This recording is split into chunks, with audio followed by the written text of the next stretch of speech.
Hi, my name is Sylvia. I'm passionate about languages, English in particular.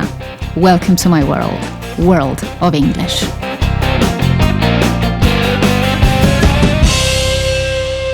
Hi there, this is the World of English podcast. This is Sylvia.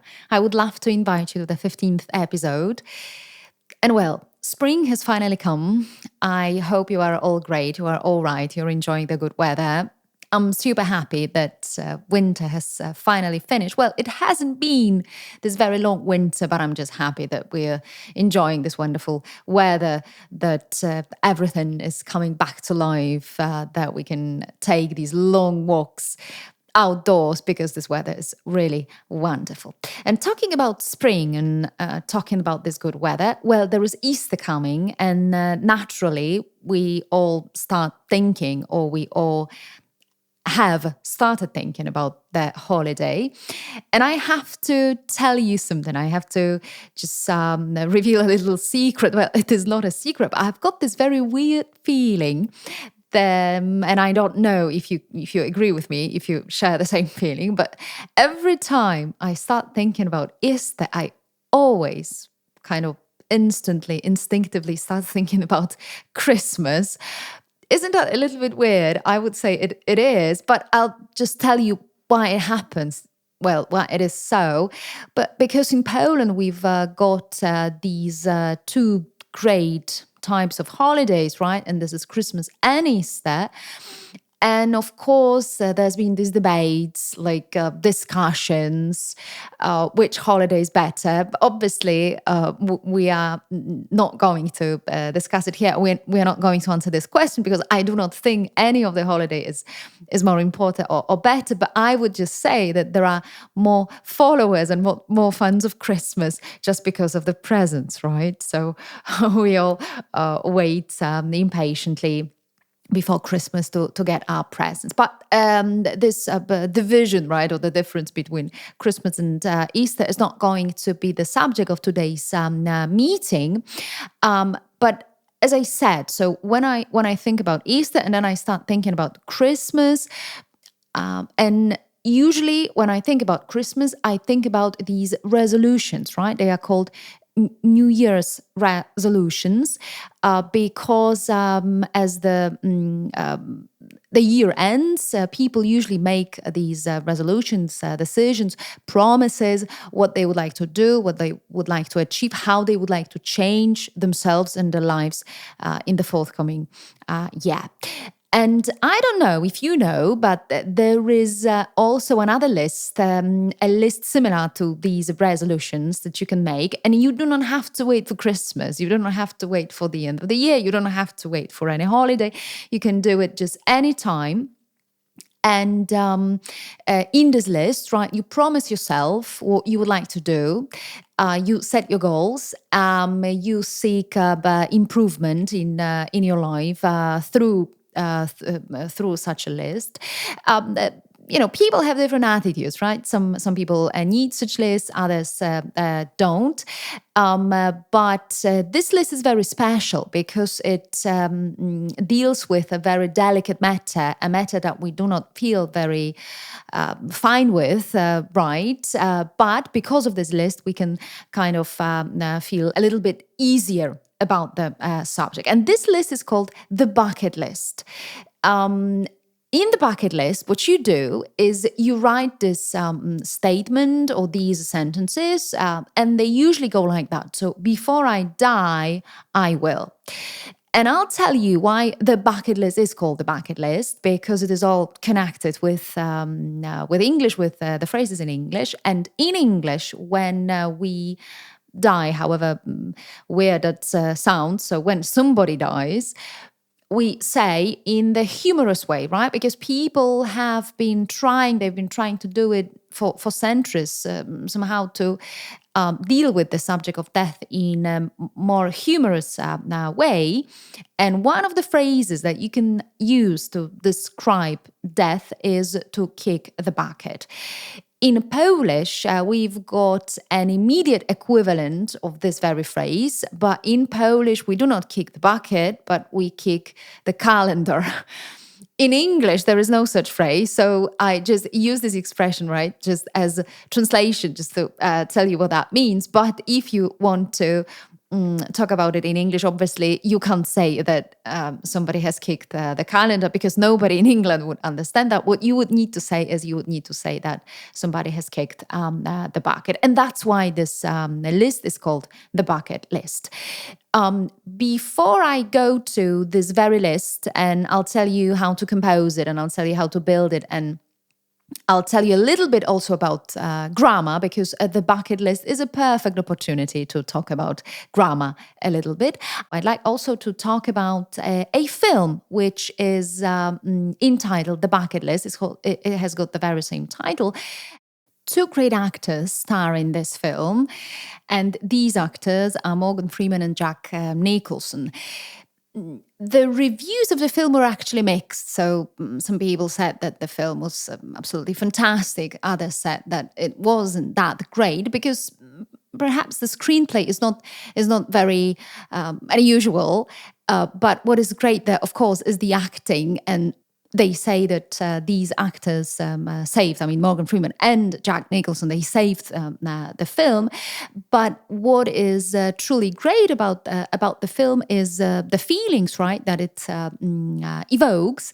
And I'll tell you a little bit about the plot. I'm not going to spoil the party, so to say, so I'm not going to tell you all. But as you can imagine, if the film is entitled The Bucket List, it has something to do with this idea of producing the list of the things that you want to do before you die. So in the film, there are two men, right? And they are completely different, because one of them is this millionaire or billionaire who has enjoyed this life of freedom, great money, a lot of friends, a lot of parties. And there is this other man, this other person, who is this humble mechanic, a simple person, but a person who knows much about life, and he possesses this great wisdom about life. And in this very unfortunate situation and very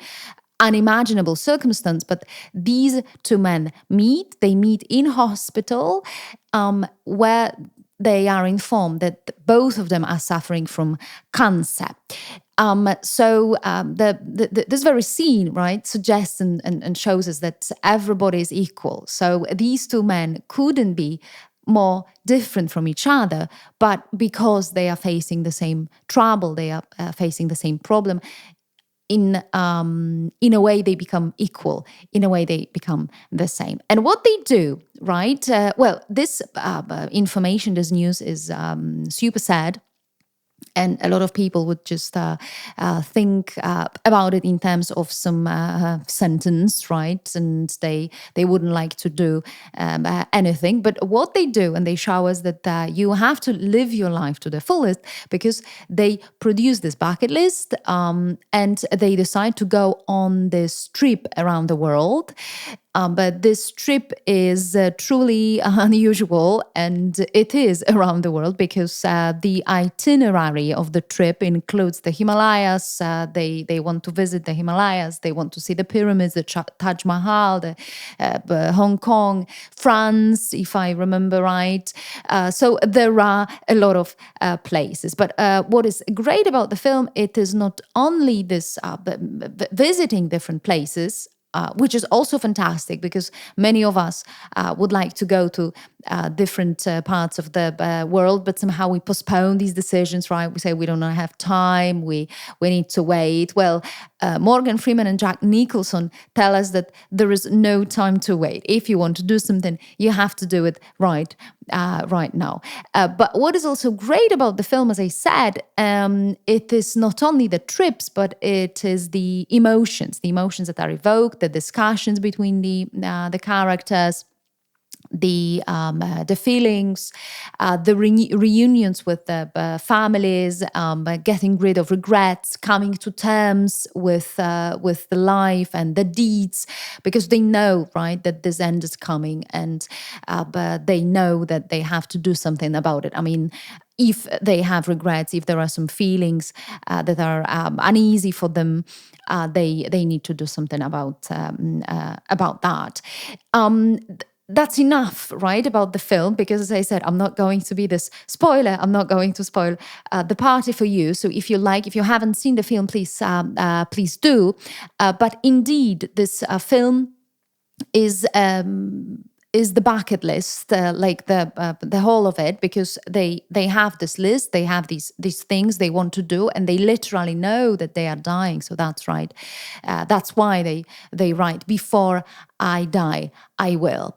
And here we come to the grammar part of this bucket list, because I don't know if all of you recognize this grammar that is hidden behind the title of the film and behind the structure. Because if we say before I die, I will, what we actually use, the kind of grammar that we use here, is first conditional. I'm sure most of you have heard this expression. You are familiar with this grammar element.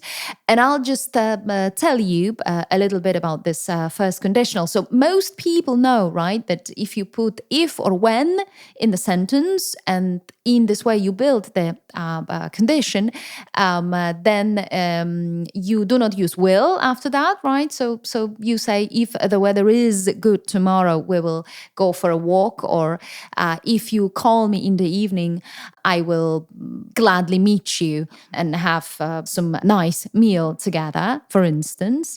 The same goes for when, right? So when you call me, I will meet you in the evening, or when you help me, I will do the same for you one day. But not many people know that there are also other words that can be used here, right? So it is not only if and when, but there is after and before. So that's why we use first conditional in the bucket list, in this structure, before I die, I will.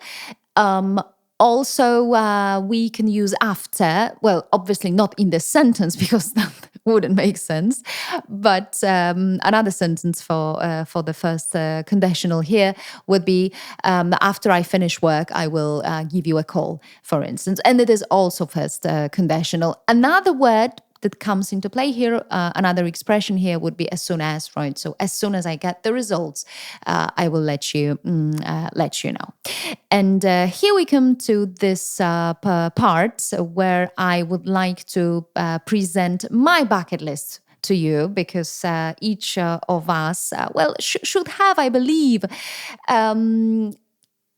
should have that kind of bucket list, because it, as I said, this thing is supposed to make this very difficult and delicate subject of death and dying. It is supposed to make it a little bit more humorous and lighthearted, if it is possible. But if we could come back to this film for a second, the reviews also.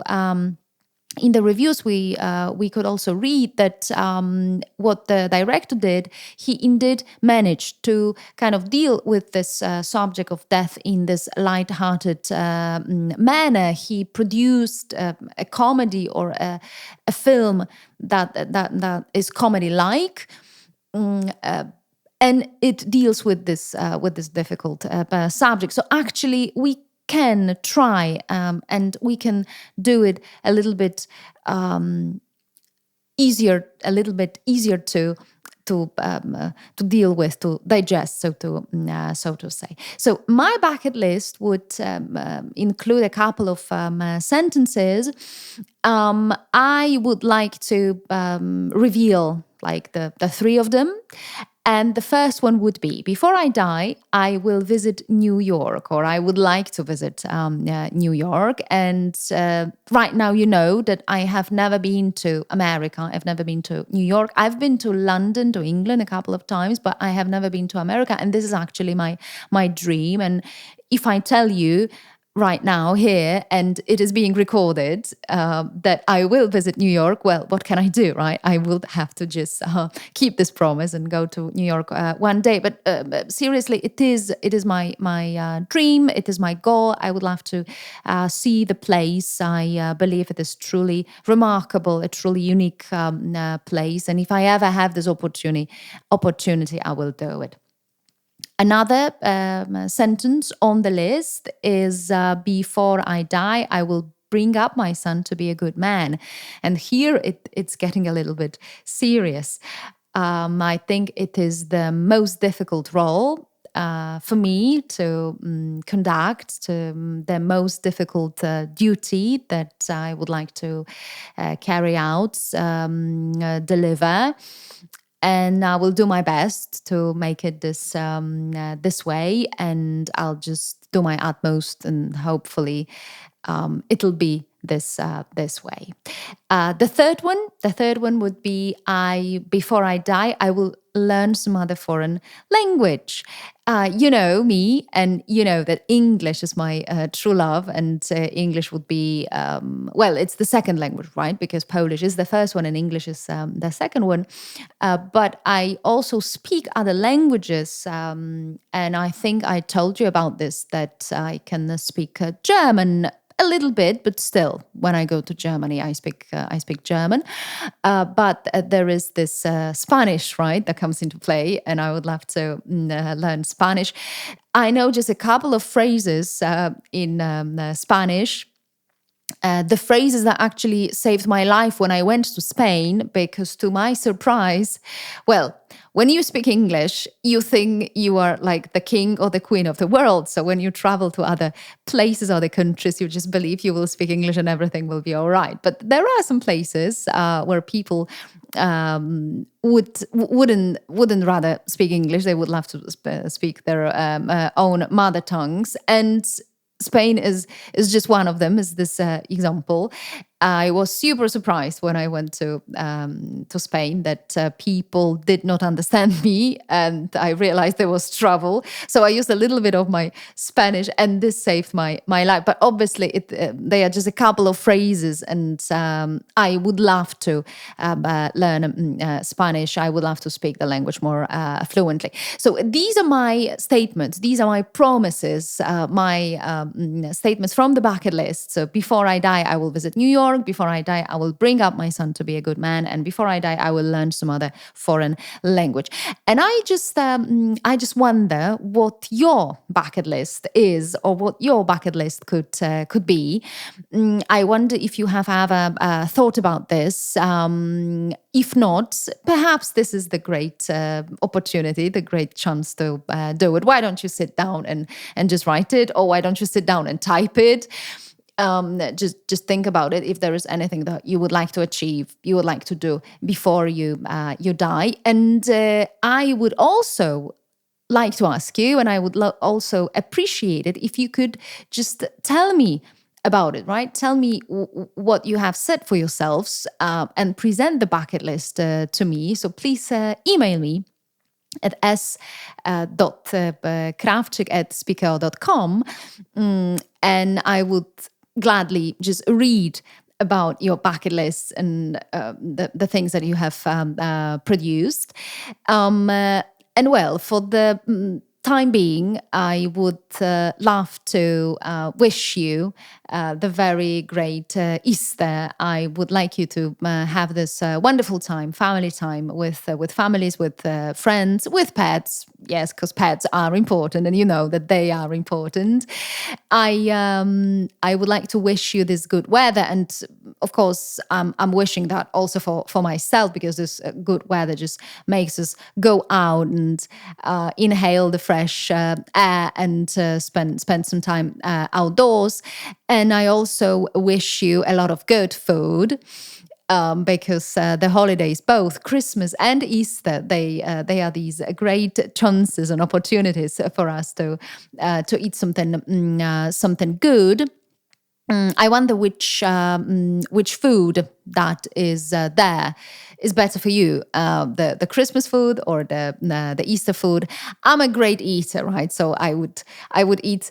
I can't say anything, but I just enjoy the Christmas dishes and the Easter dishes. I love the Easter cakes, so I can't really wait to have a try and to eat something good. So just to sum up, right?